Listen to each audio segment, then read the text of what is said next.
கேள்வி பார்வையாளர் வணக்கம். இந்த நேர்காணலில் நாம் சந்திக்க இருக்கும் சிறப்பு விருந்தினர் மதுரை உயர்நீதிமன்ற வழக்கறிஞர் மாநகரி செல்வகுமார் சார். வணக்கம். வணக்கம். இந்த தினம் பார்த்தோம்னா தேர்தல் தோல்விக்கு பிறகு 200 தொகுதியில் வெல்லணும்னு சொல்லக்கூடிய திமுக வந்து 70 தொகுதிக்குள்ள சுருங்கி இருக்காங்க. இதனொட்டி பார்த்தோம்னா தமிழ்நாடு முழுவதும் ஏன் தோல்விக்கான காரணன்ற மாதிரியான பல்வேறு 36 நபர்கள் கொண்ட ஒரு குழுவை கூட முன்னாள் முதலமைச்சர் மு க ஸ்டாலின் அவர்கள் கூட அறிவிச்சிருந்தாங்க. அவங்ககிட்ட பல்வேறு தரப்பு கேள்விகள் கூட கேட்கப்பட்டிருக்கிறது. உங்களுக்கு என்ன நோயின்னு சொல்லுங்க, அப்பதான் மருந்து கொடுக்க முடியுன்ற மாதிரி ஒரு கருத்தை கூட வச்சிருக்காங்க. எப்படி பாக்குறீங்க? கண்கட்ட பிறகு சூரிய நமஸ்காரம்னு சொல்லுவாங்க. தோல்விக்கு அப்புறம் அவர் பேசுற பேச்சுதான் இது வந்து காலம் கடந்த பேசியது. அவங்க எப்பயுமே அவங்க நிலையை மாத்திக்கிற மாட்டாங்க. இப்ப இருக்க சூழல்ல வந்து அவங்க குடும்பத்துக்குள்ளே பிரச்சனை இருக்கும் போல தெரியுது. திமுக தோல்விக்கு காரணமே அவருடைய மருமகன் சபரீசன் தான் தெரிய வருது. எல்லாரும் ஒரு அதான் என்னன்னாக்க, நம்ம அவர் மைத்துனர் உதயநிதி முதலமைச்சர் ஆகுறான்னு கூட அவர் பணிபுரிச்சிருக்கலாம். அதை விட முக்கிய காரணம் என்னன்னாக்கா, 36 பேர் குழுவெல்லாம் போட வேண்டிய அவசியமே இல்லை. இது குடும்ப கட்சின்றது வந்து அவங்க குடும்ப கட்சின்றதை காட்டிலையும் அவங்க மாவட்ட செயலாளரோட குடும்ப கட்சி, அவங்க நிர்வாகிகளோட குடும்ப கட்சியாகவே பாவிச்சுக்கிட்டு அதன்படியே நடந்துக்கிட்டு இருந்த ஒரு விளைவு தான் இந்த இந்த தோல்விக்கு, மாபெரும் தோல்விக்கு திமுக பலியானது. மக்களோட மனநிலையை படிக்காம எது கொடுத்தாலும், இலவசம் கொடுத்தாலும் மக்கள் ஏத்துக்குருவாங்க. நம்ம 1000 ரூபாய் கொடுத்தாலும் ஏத்துக்குருவாங்க, 2000 கொடுத்தா ஏத்துக்குருவாங்க, ஏத்து நமக்கு எப்படி ஓட்டு போட்டுருவாங்கன்ற ஒரு ஒரு கர்வம் தானே இந்த தோல்விக்கு காரணம். ஏன்னு கேட்டீங்களாக்கா, நீங்க பாருங்களேன், இன்னைக்கு நம்ம தென் மாவட்டங்கள் எடுத்துக்கிட்டீங்களாக்கா, ஐ பெரியசாமி வேற ஆளே கிடையாதா? அவங்க மயன் தொடர்ந்து பேரன் இதே வேலை. அதே மாதிரி இன்னைக்கு பொன்முடி எடுத்துக்கங்க, பொன்முடி மயன், துரைமுருகன் மயன், டிஆர் பாலு மயன், இங்கிட்டு நம்ம அந்த அன்பில் மகேஷ், அந்த குடும்பம், நேரை விட்ட வேற ஆளே இல்லை. இதே நிலையே வந்து பாத்தீங்கன்னா தொடர்ந்து வந்துட்டு இருக்கும்போது கட்சிக்காரனுக்கு மேல போகணுன்ற ஆசையே வராதா? அதை விட என்னன்னாக்க, கட்சிக்காரனுக்கு உழைக்கிறவனுக்கு வாய்ப்பு கொடுக்காம அதிமுக வந்து வரவனுக்கு பூரா உடனடியாக வாய்ப்பு. அப்ப இந்த கட்சி வந்து எந்த மக்கள் செல்வாக்கு இல்லைன்னு தானே இந்த கட்சிக்கு அவங்க கட்சிக்காரன் தான் நினைக்க வேண்டிய சூழ்நிலை வருது. இப்ப அந்த அம்மா இருக்கும்போது பார்வைப்பட்டாலே போதும்ன்ற மாதிரி கட்சி தொண்டர்கள் வந்து விரும்பினேன். அது நல்லவங்களோ கெட்டவங்களோ அது அவங்க அது 1000 விமர்சனங்கள் இருக்கலாம். அந்த அம்மா பார்வைப்பட்டாவே பதவி கிடைச்சிடும் பயம்தான். அதனாலதான் வந்து அந்த அம்மா மீண்டும் மீண்டும் ஜெயிச்சுக்கிட்டே இருந்துச்சு. ஒரு கட்டமைப்பு வந்து ஒரு ராணுவ கட்டுப்பாடோட வச்சிருந்துச்சு. அவன் சிந்திக்கல, கொள்கை பிடிப்பு இருக்கு, சித்தாந்தம் இல்லை. இப்போ நம்ம அந்த அம்மா பார்த்துட்டாவே நம்ம எம்எல்ஏ ஆயிடலாம். அந்த அம்மா கோவப்பட்டோம் நாளைக்கு எம்எல்ஏ இல்லை, மந்திரி இல்லை அப்படின்ற ஒரு சூழல் வந்து அந்த அம்மா அந்த ஆட்சி நடத்திட்டாங்க, அந்த அம்மா கட்சியை நடத்தினாங்க. அந்த ராணுவ கட்டுப்பாடும் அந்த அந்த அந்த நிர்வாக திறமையும் கட்சியில சொல்றேன் நான் இருக்கா? கலைஞர் இருக்கிற வரைக்கும், அதாவது ஆரம்ப காலகட்டங்களில் வந்து காங்கிரஸ் கட்சி வந்து ஒரு பண்ணையார் கட்சியாகவே இருந்துச்சு. அந்த பண்ணையார் கட்சியாக இருக்கும்போது அதுக்கு எதிராகவே சாமானியர்கள் வரணும்னு சொல்லி திராவிடம் சொல்லி இந்த மொழிப்போர் பார்த்தீங்களா, மொழிப்போரை வந்து மையமாக வச்சு இந்த கட்சி ஆட்சிக்கு வந்ததுக்கு அப்புறம் அண்ணாதுரை இறப்புக்கு பின்னாடி இந்த கலைஞர் கையில வந்து இந்த கட்சி மாட்டிக்கிட்டு, அந்த கலைஞர் யாரை இந்த கட்சியை கைப்பற்றுறதுக்கு யாரை பயன்படுத்தினாரு? எம்ஜி ராமச்சந்திரனை பயன்படுத்தி இந்த கட்சியை கைப்பற்றிட்டாரு. இந்த திமுக கழகத்துல வந்து அவர் கட்சி தலைமைக்கு வந்ததுக்கு அப்புறம் முக்கிய பொறுப்புகளை வந்ததுல யாருன்னு பார்க்கணும். அங்கதான் நம்ம வந்து ரொம்பவும் உற்று கவனிக்கணும். இது சமூக நீதி கட்சியே கிடையாது, சாதிய முன்னேற்ற கழகம் தான் இது திமுக. அதுல குறிப்பிட்ட ஆளுமைகளை கையில வச்சுக்கிட்டு அவருதான் வந்து அவருக்கான ஒரு, அதாவது இந்த சமூகம் சார்ந்தும் தமிழ் சமூகம் சார்ந்து அதை சிந்திக்காதவன், தன்னலத்தை மட்டும் நினைக்கிறவன், சமூகத்துக்கு எதிரானவன் அப்படின்ற சில விஷயங்களை சில ஆட்களை கையில எடுத்துக்கிட்டு அவர் உட்புகுத்தினதுக்கு அப்புறம் இந்த எம்ஜிஆர் வெளியே போனதுக்கு அப்புறம் அங்க இருந்தவன் அப்படியே எம்ஜிஆர்கிட்ட போய் ஒரு எழுதப்படாத ஒரு சூத்திரத்தை, ஒரு விதியை உருவாக்குனது மாதிரி இவங்கதே மாவட்ட செயலர் ஆகணும், மற்ற சமூகம்லாம் வர முடியாது அப்படின்ற ஒரு சூழல் உருவாக்கி வச்சுட்டாங்க. அது எம்ஜிஆர் செத்ததுக்கு அப்புறம் ஜெயலலிதாவோட சசிகலாமா போக அந்த அம்மா வந்து அருகாமையில் இருந்துட்டு பண்ணோட விளைவுதான் இன்னைக்கு ஒவ்வொரு கட்சி தொடங்கி எவன் புதுசா கட்சி திறக்கிறானா அங்க பூரா வாங்க குறிப்பிட்ட சாதிக்கே வந்து பதவி கொடுக்கிறது. அது இப்ப இன்னைக்கு விஜய் வரைக்கும் வந்து நின்றுச்சு. இதோட விளைவுதான் இந்த இந்த கட்சி தோத்ததுக்கு உண்டான காரணமே. மக்கள் பாக்குறான்ல, ஒரு சாமானியன் பார்க்கும்போது என்னடா இவங்களை விட்ட வேற ஆளே கிடையாதா? உங்களுக்கு வந்து ஒரு 5 வருடம் ஒருத்தன் பதவியில் இருந்தானாக்க அடுத்தவனுக்கு வாய்ப்பு கொடுக்கணும்ல. அவன் கட்சிக்காரனுக்கு இல்ல இருந்தா உழைத்திருக்காங்க அவங்க கட்சிக்காக அப்படின்னு சொல்லி ஒரு கருத்து வைக்கிறாங்கல்ல. உழைப்புக்கு அதுக்கு உண்டான ஊதியம் தான் இப்ப அந்த பதவி. நீ அதுக்கு அடுத்து அடுத்தவனுக்கு கொடு. அவனே உழைச்சிக்கிட்டு அவனே எவ்வளவுங்க சொத்து.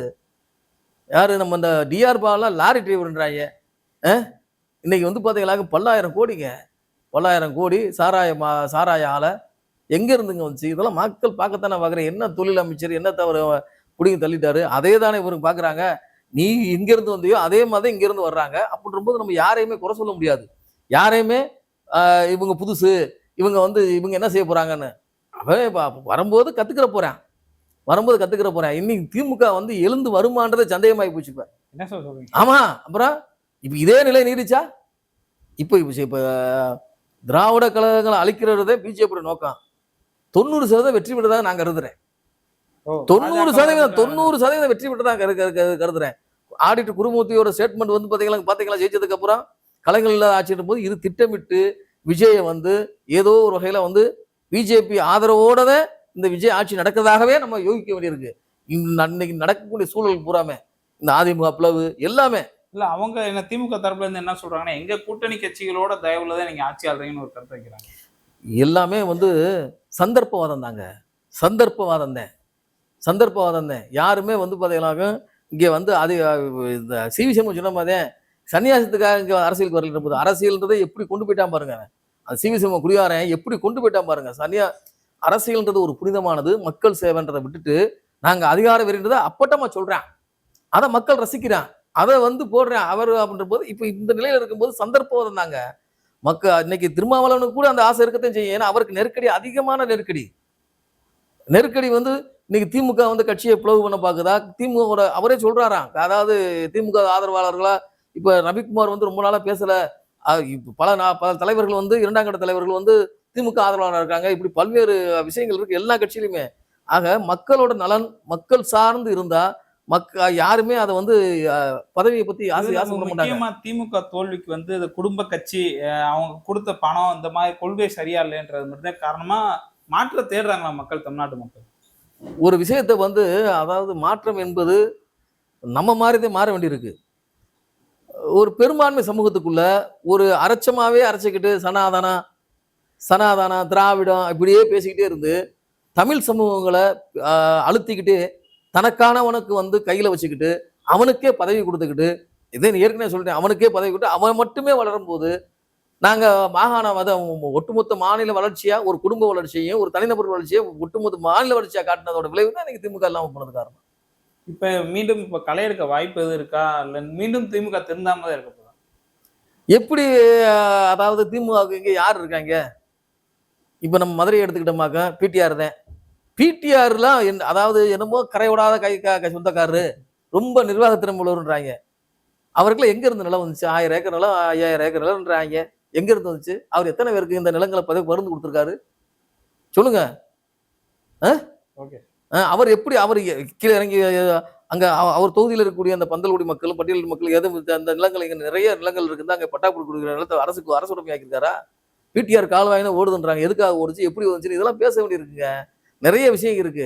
குறுநிலம் பண்ண மாதிரி இருந்துக்கிட்டு இவன் சும்மா குண்டாச்சட்டில் குதிரை ஓட்டிக்கிட்டு நாங்க தான் எனக்கிட்டு இந்த நம்ம மூர்த்தி யாரையும் எடுத்தேறி பேசிக்கிட்டு யாரையும் எதாச்சியா பேசிக்கிட்டு எவனையும் வந்து சாதி பெற சொல்லி கூப்பிட்டுக்கிட்டு இன்னைக்கு 10,000 கோடிக்கு அதிபதியா இருக்கும்போது மேலும் மேலும் அவனுக்கே பதவியை கொடுத்துக்கிட்டா எங்கிட்டு உழைப்பான்?